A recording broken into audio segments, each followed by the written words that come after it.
My guest today is liberty activist Lily Tong Williams. Lily was a candidate for the Colorado Libertarian Party in 2014. She's testified against gun control laws, and you can read her article, Guns Against Tyranny. It's published at National Review Online. But Lily is also a very outspoken opponent against Common Core, and I wanted to invite her on the show today because I think her story has a little bit more perspective rather than just parents who are worried about the state taking away their parental rights. She actually grew up in communist China. Lily immigrated here from China in 1988, and she says, as a Chinese immigrant, I know what it means to be free. Now, she has detailed this experience in a very powerful video. It's uploaded to YouTube. It's titled, Common Core is the Communist Core that I went through in China. And she wants all parents to just be aware of how Common Core has some striking similarities to the communist education that she experienced growing up in China under Mao's regime. So Lily, thank you so much for joining me today. And I just wanted to get right into it because I think that your story is so important to tell, because we definitely can see that there's a slow creep of tyranny happening here in America. For some, it's so slow that they don't even recognize it, if they even want to believe it's happening at all. But you've lived through it, and that's why I thought your story was just so important. So what was it about Common Core that raised the red flags for you?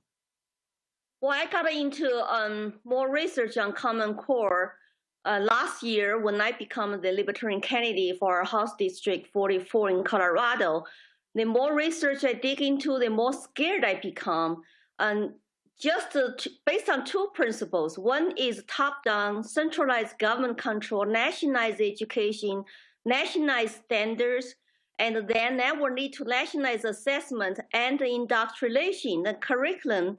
And that's number one. Number two really scares me is that the data tracking collection of our children, and starting as early as kindergarten, preschool, then we'll follow them to college and to the future employment. That's exactly what I went through in China. And that's why I started to come out to say, hey, this just reminds me the China communist education I had under Mao. And I was very scared. I feel like it's my moral obligation to tell people the truth. Right, and this is something that we actually are hearing. A lot of parents are concerned about these files that are being built on students, that it can obviously follow them throughout their school careers, but also employers might be able to look at these files, and that's exactly what you've experienced. Talk to me a little bit about these files. I know you mentioned that the schools force you to keep a diary where you're basically tattling on your family or friends and anyone that might have a dissident opinion. So talk to me a little bit about that. So if there's any parents out there that are getting some of these, we reported earlier this year about an assignment that students were given. They had to go home and check their medicine cabinet and then write in the assignment what was inside their parents' medicine cabinet. So this is obviously very indicative of these personal diaries that you talk about having to keep. Well, I was born before Cultural Revolution, so, then I went through entire 10 years Mao's Cultural Revolution in schools. When I started my first grade, and we were chanting every day, required by teachers, like long live Chairman Mao, long live Chinese Communist Party, I love my country. And the teachers want us to write a so-called red diary, which is not private. It's the one that you're supposed to be politically correct, and turn them over for teachers' review. In your diary, they want you not to just to talk about your incorrect behaviors, but they do want you to tell them about other people you know, including your neighbors, friends, family members, any incorrect behavior, speeches, even thoughts. We had to do self-criticism about our thoughts on political stuff. We were so young, we didn't understand. So I quickly learned I better not turn in my private diary to teacher. I will turn in the correct one. And this diary, we supposed to encourage you to tell teacher what's going on in our lives, in our neighborhood. And then we had to quote Chairman Mao's quotations once in a while to show us we are really on the target. And that's really sick because I see that happen in this country where people are encouraged to report on their families and their life and to be politically correct, to conform what the government wants you to do. And neighbors call police, report on each other. It's just really sick. I went through that. I can see clearly what they're doing in this country. Right. And then with this household registration, and then you have this personnel file, this is then passed along to whatever government corporations people are going to then be kind of funneled through, where you were just one of 3 people selected to be able to go and work in the law field, right? So if you had messed up, you would have just been sent back to live in poverty. Yeah, my file followed me since first grade. In this file, my family information, my siblings, and my political beliefs, my family's political class. So they classify people in the red versus black classes, and they know exactly where you live, where your family is from, what do they do, their political beliefs, their religious belief, and if they have any disciplinary actions, and my grades, my behaviors, my psychological profile, my mental health. All that details is in my file. We have to take an updated picture once a year, and that file followed me to middle school, high school, and college. By the only time I broke that tracking system is by coming to the United States. Then they threatened me, you got to sign this piece of paper before you leave. You promise come back to your motherland, all your personal file will be sent back to your hometown in Chengdu, Sichuan province. That means I will lose my professor career in law school in Shanghai forever. I will start fresh when I go back. And also there's always dark shadow there to say I left the country, did not go back on time. It's really that kind of tracking system to keep you under control from birth to death. And that's communist system. I would hate to see that happen in this country. Right. And it absolutely already is happening in this country. And we already have, they're lauding China for their restrictions on the internet. And again, they're just saying, wow, the Chinese are just doing a really good job there, I guess because they see how high the test scores are. But children are not standardized, but they're forcing them into this standardized form of testing. We actually have a story of an Ohio high school teacher. She won the 2014 Top Teacher Award, and then she resigned at that ceremony, basically saying that she just couldn't stand how Common Core was leaving children with special needs behind. And that's exactly what would happen for a student in China. If you're having some issues, you're just going to get, if you can't pass these tests, you're done for. Yes, we have a nationalized college entrance exam once a year. That's like really once a lifetime opportunity for you to go to college. And that's the only way you can be enrolled in 4-year government colleges. If you don't pass that, no matter how good student you are, you cannot go. So some students are under tremendous pressure. Sometimes they fail because it's once a time you take that test. And also that this system they have, it's like they just want you to conform. And you spend so much time every day, 10 to 14 hours a day for high school students to prepare for the test. You have no time left for extracurricular activities. You have no time for free mind thinking, for creativity, for innovation. That's why I mentioned in my YouTube video, we have 0 Nobel Prize winners from China's education system. United States is ranked #1 in the world in terms of Nobel Prize winnings in medicine and in science. That tells you something. So we are a group of huge test takers, machines, but we cannot think independently. We cannot be re-innovative. And that, to me, it tells you something. We should not try to learn and to be like China, because they want their massive students to be like a robot. They are score high in tests, but so what? They have a low life. They have no individual critical thinkings. And this is America. We want our students to be Americans and who can challenge authorities, who fight for our freedom and not to be controlled by government.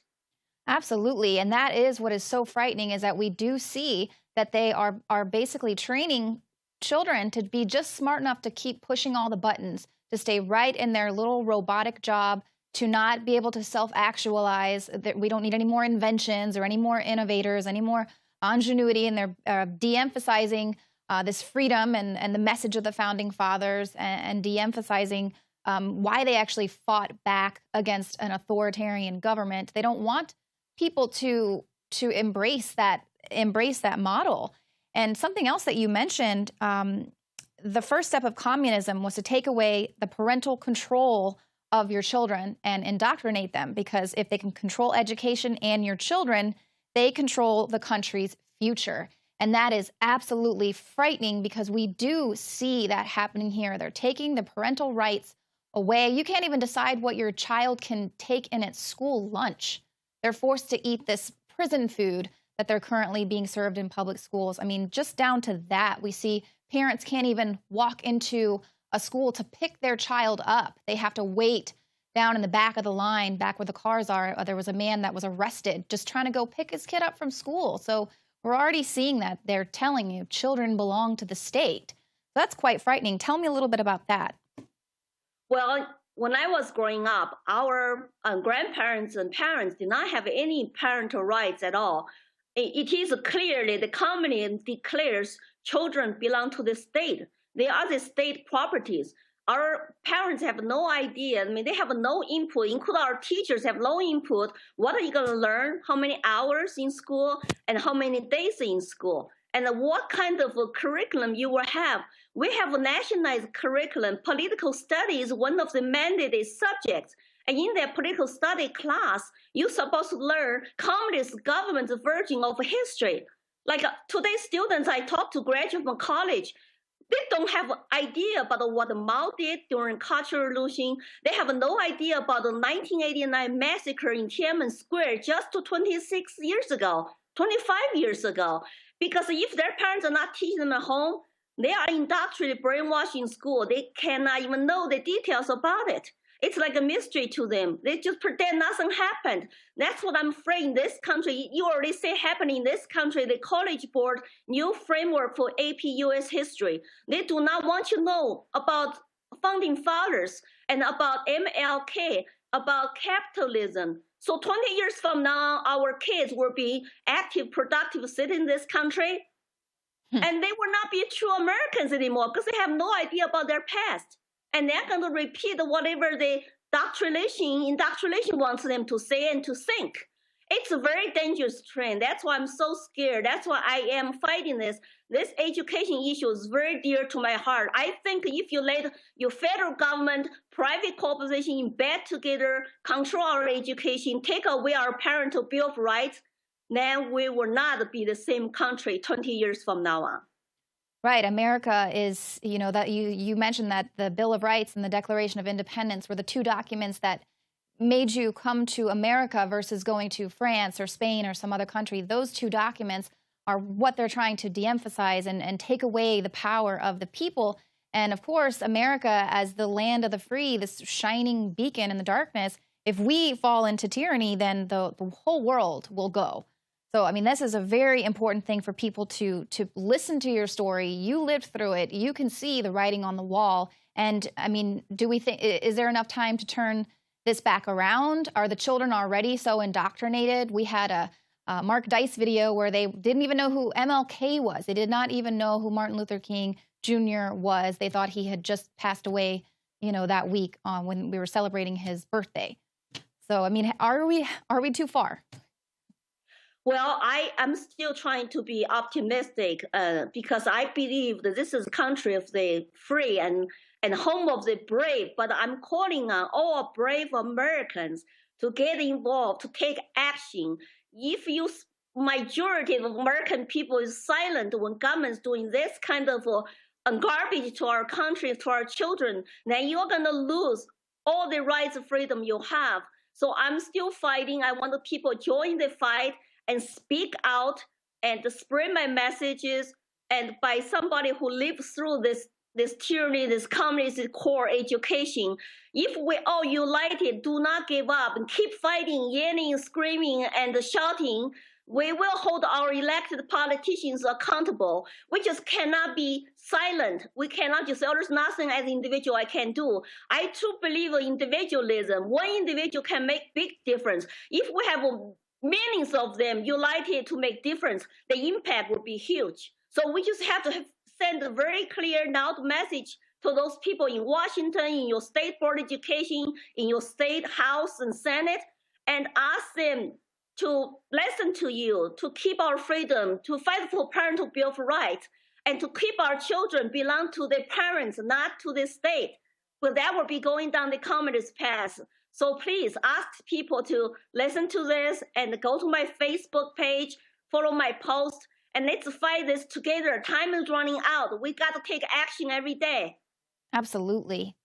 Very well said. And just briefly, now I know that something else that was really important to you, gun control laws. You are very outspoken against that. You have an article called Guns Against Tyranny, published on National Review Online. Just briefly talk to me about that article and why, in your experience, is this important? I just testified a couple weeks ago to support a bill to repeal magazine ban in Colorado. They want to limit our magazines to be 15 rounds. And I asked them this question, how I'm going to use it against tyranny? Do you limit your government soldiers' magazines?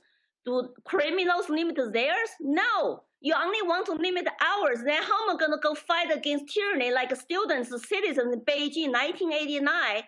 If the government had all the tanks, all the machine guns, and citizens had no guns at all, you know, gun right is extremely dear to me. When I first come to this country, hold a gun in my hand, I feel first time in my life, I'm no longer a slave. So I want to tell people gun rights, education are the two biggest issues we are facing today. Hold on to those rights and fight with your life, with your last breath. Do not give them up. And they are going to lose their children. They are going to lose, their Second Amendment right if they don't fight really hard to speak up. And I'm not exaggerating. It's like making things up or, calling this communist call.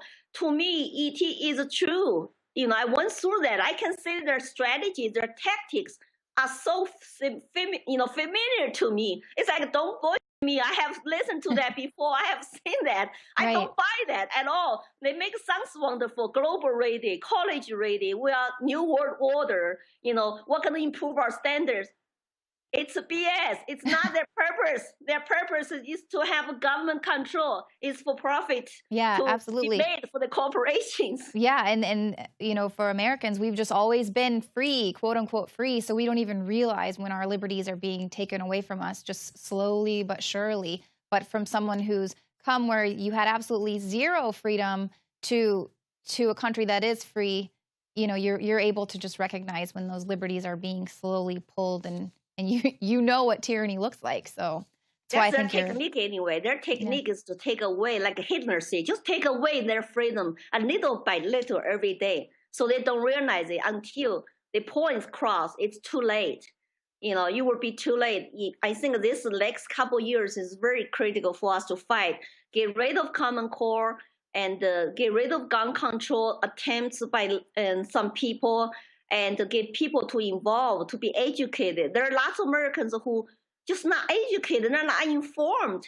And how important it is for you to keep your freedom. I think that's the most important thing in your life, because that's for your children's, grandchildren's sake. It's not just for your lifetime anymore. Right. So you cannot just go to work, bring home the bacon, make the money. I understand to some people that's priority if they're just making the ends meet. But if you let the government to take more and more your freedom, you cannot become successful. You cannot be prosperous. No matter how much you make, you're going to turn over to most of your earnings to Uncle Sam. What good does that do if you make more money? Yeah, and you lived through food rationing, so you know what that's like, being taken care of by the government, providing for all of your needs when you live in a house that didn't even have heat or running water and, food rationing. So I don't know why people think that they're just going to be living in luxury when the state takes care of them. They're calling the that's state what central mommy and daddy. Central planning socialism do to you, that eventually people who are productive, they have no incentives to go invest, to produce jobs. Just like a movie, Agnes Shrugged, all those productive people will be disappearing. That's what the China economy was when I was growing up. It was no productivity. It was not efficient. So people were dirt poor. Everybody was poor except maybe very few percentage on the top. Then we had like a little bit of food, meat, and just rice and to survive. Right. I really, that's why I can't let my kids waste food in this country. It's like, even what I went through, you got to eat this leftover next day. Yeah, well, and that's the thing that I find so surprising is that we have so many Americans that take their liberty for granted. And then we do have people that come here and are fighting for our freedoms because of they're fighting for the freedoms that they came here to enjoy as well. It's just, I mean, it's pretty crazy to me that you have a lot of, kids growing up now that don't even know the story of the founding fathers or can't even say any bits of the Declaration of Independence. But we're happy to have you on our side. I'm glad too. I want all liberty-loving people in this country really to be united. I want to point out another communist tactic is to divide the people, divide their citizens by classify them, by politically categorize them, white versus black and brown. And I don't buy that because I want all people who love freedom to realize that's typical government strategy. They want you to be divided. They want the laborers to report on each other. They even want the family to report on each other.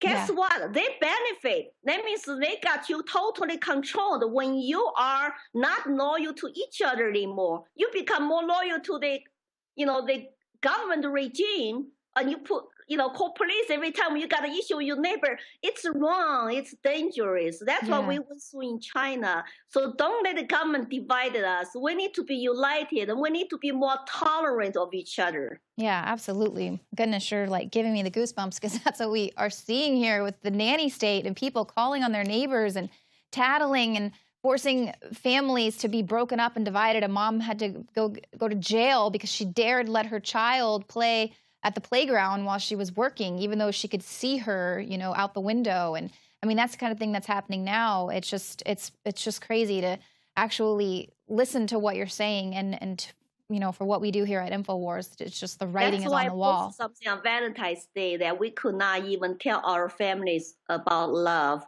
We're supposed to express love to the party, to the church, my mom, and they think that when you love each other as individuals, then they cannot regulate. That's very private. That's expression of individualism.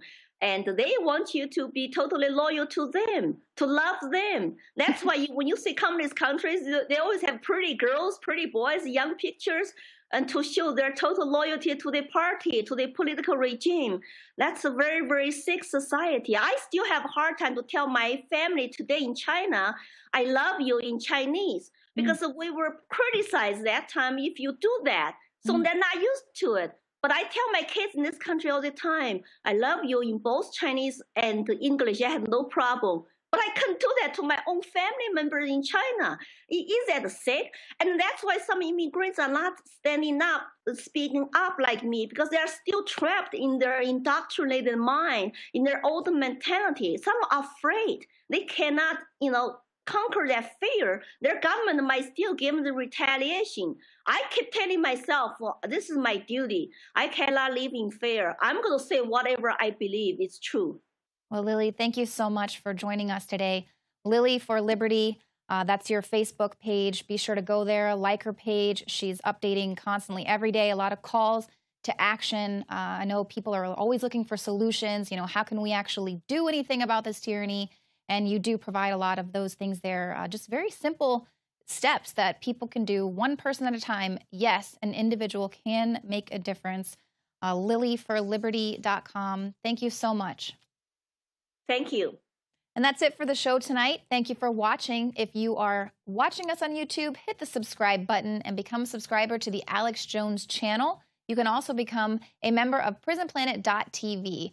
For your subscription, you can share your username and password with up to 20 people at the same time, and you'll get instant access to over 18 years worth of content that you will not find on YouTube. So those are just a few of the perks. Thanks for tuning in, and we'll see you here again Monday at 7 p.m. Central.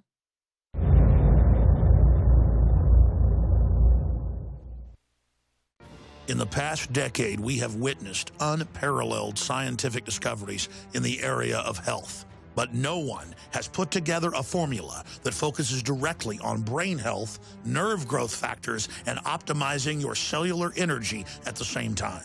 DNA Force is one of the most expensive formulas to produce. Some of the ingredients in DNA Force are $12,000 a kilogram. We are using the coveted, patented, only American source of PQQ, CoQ10, and more. You want the best that's out there at the lowest price anywhere? Well, we're bringing you a total win-win. The ultimate value, cutting-edge, trailblazing game changer that also supports the InfoWar. We have produced a limited run of DNA Force, and it will take up to 12 weeks to produce more once we sell out. Secure your DNA Force today at InfoWarsLife.com or call toll-free 888-253-3139. DNA Force from InfoWars Life. You are watching the InfoWars Nightly News, which airs 7 p.m. Central at InfoWarsNews.com. And your support is helping us defend liberty worldwide.